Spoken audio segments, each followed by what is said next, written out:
This is K.M. Weiland, and you are listening to the 421st episode of the Helping Writers Become Authors podcast. My music listening habits while writing have changed dramatically over the years. I used to have this system of collecting good soundtracks, then listening to them in alphabetical order. I know. I liked using the music as a kind of wild card. Instead of consciously trying to match the music to whatever I was writing at the time, I got to mine the music for new and unexpected notes and tones within the scene. But for whatever reason, or probably the obvious reasons actually, this doesn't really work for me anymore. The result is that I pretty much listen to music like a normal person now. The same album per work in progress over and over again. For my Portal Fantasy sequel, Work in Progress Dreambreaker, that album, or artist rather, has been the trailer music company Two Steps from Hell, specifically their Battle Cry and Archangel albums. The good news is their music perfectly fits what I'm writing in this book. The bad news is that I really need some new albums. But for now, I just keep listening and writing and listening and writing.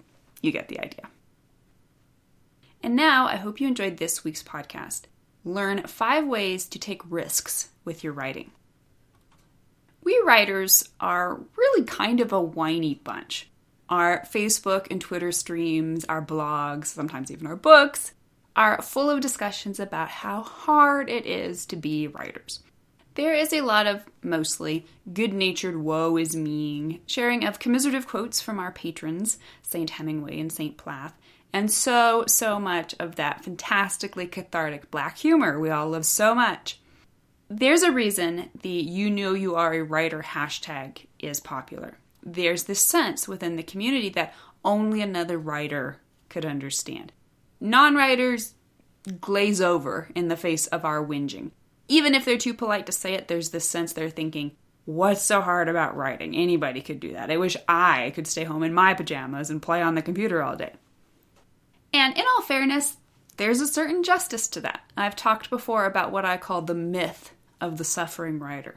We definitely can take ourselves too seriously. Our melodramatic existential blocks, our laziness in the face of the blinking cursor, and our insistence that the process of writing will never be easy, can never be easy, should never be easy. I can attest that the process of writing gets easier with time, patient practice, and gradual mastery. So, why are we still whining? Because the difficult intricacies of the craft aren't really what scare us witless, are they? The scariest part of writing, the part that never really gets less scary, is the inherent risk of writing our guts out every single day. And yet, if you want to write anything worthwhile on either a technical or thematic level, you have to be willing to take risks with your writing. Art that is safe is art that doesn't matter. Safe writing doesn't challenge the reader, and it certainly doesn't challenge the writer. This is true on so many levels, personally, socially, even commercially. Safe writing is stagnant writing. Where the art is stagnant, so too is the society. Even just stating that feels a little scary, a little risky. Writers are humans. After all, we like to be safe. We like to be able to control our worlds, our lives, our beliefs, and other people's beliefs about us. For many of us, our writing is our safe spot, or started out that way. We started writing in private, perhaps for fun, perhaps for catharsis, but in the understanding that our words were sacred secrets held between us and the page. No risk involved. But time goes on. People begin to read our words. They begin to learn about us through our words. More than that, we begin to learn about ourselves through our words. The page is no longer a silent receptacle. It is a reverberating challenge to ourselves. Be honest, be brave. Now, you can either stop your ears to that challenge and close off the call of life itself, or you can rise to it and seek to take risks with your writing that may leave you feeling unsafe, but that will also spur you to greater growth as individuals, and by extension, give you the opportunity to share that growth with your communities. So, sounds exciting, right? But how do you do this? What does it mean to take risks with your writing? Does it mean dramatizing your most embarrassing moments? Villainizing problematic family members? Spouting only your most radical ideas and belief? Choosing vulgar language in situations just for shock value? Maybe, but probably not. Taking risks with your writing is actually a pretty precise science. Hanya Yanagihara put it all in a nutshell in his essay Writing for Right Now in the anthology Light the Dark. He said, whether it's plot, or characterization, or structure, or a voice, or the language, a book has to take risks with at least one thing. So here are 5 ways to take risks with your writing. Risk number 1, be honest. Question the narrative, your own, and the stories. The riskiness of good writing begins and ends with honesty. It's the truth that scares us, the truth about the world, the truth about ourselves as people, and the truth about ourselves as writers. We are endlessly afraid that none of these things will measure up to our own hopes and ideals. Frankly, sometimes they don't. But as the science of character arcs teaches us so clearly, the only way to move forward in life is to be willing to abandon the comfortable lies in favor of the oft painful truths. Being honest on the page begins by being honest with yourself. I am coming to see that really this is the whole journey of life.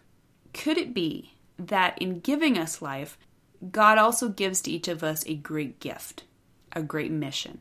That gift is ourselves, and that mission is finding ourselves. Your job on this earth is to find yourself. No one else can find you. Others can see you, learn from you, love you, use you as a mirror in finding themselves, but no one else can find you. You are here to find yourself.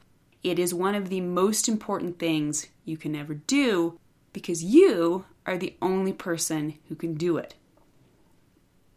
And the only way to do this is to be honest with yourself about who you are, what you want, why you want it, and what you believe.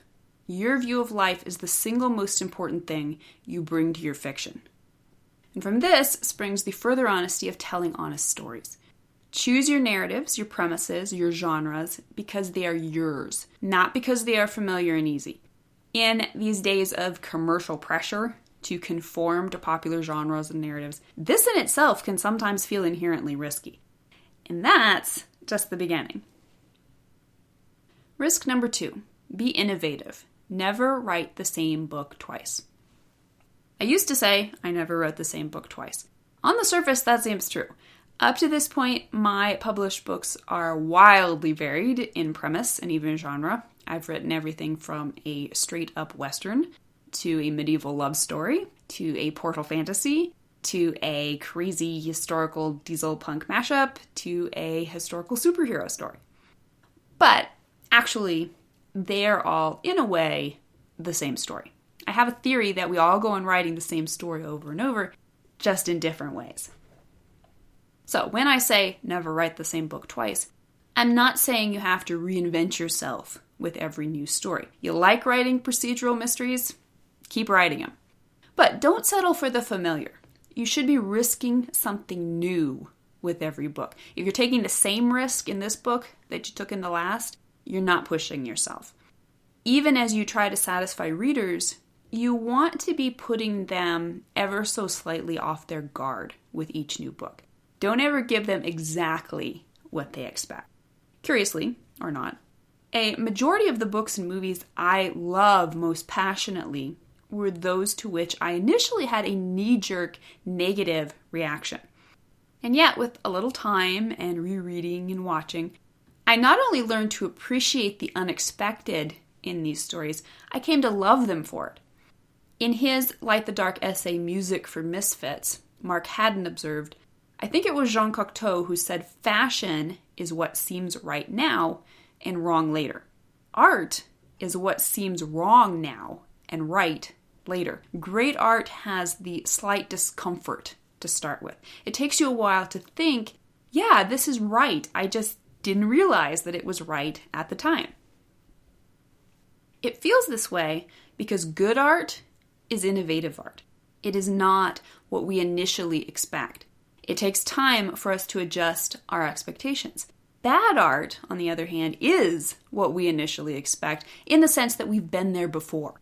It's familiar and therefore often cliched. It's not risky, it's very, very safe. And as a result, it's ultimately forgettable. Risk number 3, be more.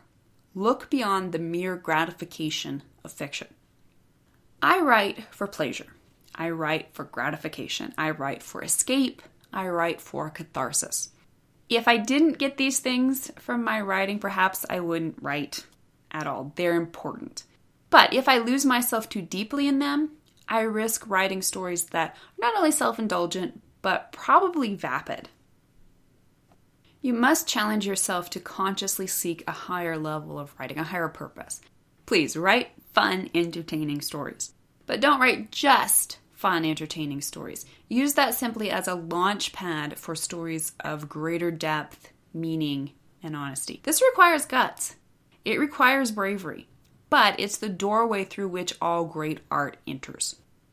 In his New York Times essay, Writing is a Risky, Humiliating Endeavor, David Gordon acknowledges, writing must feel risky in order to feel like life.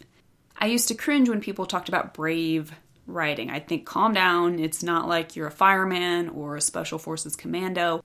If the mission fails, just toss it in the wastebasket. But I do think, upon reflection, that there is a need to generate emotional risk, a sense of imminence, of danger, in order to transmit that aliveness to the page. This doesn't mean personal revelation or offensive language. Sometimes quiet, dense writing is the most deeply and complexly honest. Sometimes intellectual discourse is brave in our Twitter culture. Genuine and sincere emotion can be risky in a world of snark and irony. So can making silly jokes about matters our society regards with sanctimonious seriousness. Sometimes it is just a matter of a writer doing what she does not yet know how to do, speaking about something he does not yet understand. The risk of ambitious failure. Risk number 4, be rebellious. Never follow the rules blindly. I pledge allegiance to the writing rules. I love them and they love me back. But our relationship is not that of a dictator to his slave. It is a vibrant, evolving relationship of constant interchange, a dialogue of learning and refining. In short, it's a good idea to follow the rules, but never follow them blindly. Questions are our greatest tool in this life. Question the rules and keep questioning until you find the right question that leads you to the right answer, a full and personal understanding of your craft. Where have the principles of story theory come from? Why is it that the patterns of structure and character arc are the way they are? Or are they? How do you see story? What patterns, archetypes, and symbols are most powerful and pertinent for you? Why? Occasionally I watch Michael Tucker's great YouTube channel, Lessons from the Screenplay. Recently he posted thoughtfully about why it is that some writers reject the idea of classic structure, find it confining, even condemn it as formulaic. The answers he came up with were deeply personal to him, and as a result usefully honest to everyone else who watched his video. Although he more or less ends by confirming the same ideas of story theory, he did it in a way that was intensely personal to him. And he's a perfect example of a writer who embraces the rules from a place of understanding rather than following them blindly. Risk number 5, be committed. Don't give up. Sometimes the riskiest part of writing is just doing it. Showing up at your desk every day, going to that raw, honest place inside yourself, putting words on paper with the utmost of your ability. That takes guts. That takes commitment. In the course of writing our lengthy first drafts, before anyone else even sees them, we face down our own doubts about the worth of what we're doing. We struggle with our inadequacies. We admit our fears about sharing these dangerously vulnerable parts of ourselves with others. And then we let others actually read what we've written, and some of them love it and some of them hate it. We have to deal with the fallout. In the harsh light of new realities, we face new truths about ourselves as people and as writers. We pick up the pieces, we try again, we fail again, we fail better. It is a life of risk, but we do it because we must. It is the only way to reach for our potential, the only way to live our lives to the utmost, the only way to give all we have to give to our world. Perhaps it is impossible to write and not risk. Perhaps even if we are trying our best to protect ourselves and only write what is safe, we are still inevitably risking something, some part of ourselves that trickles around the edges of our defenses.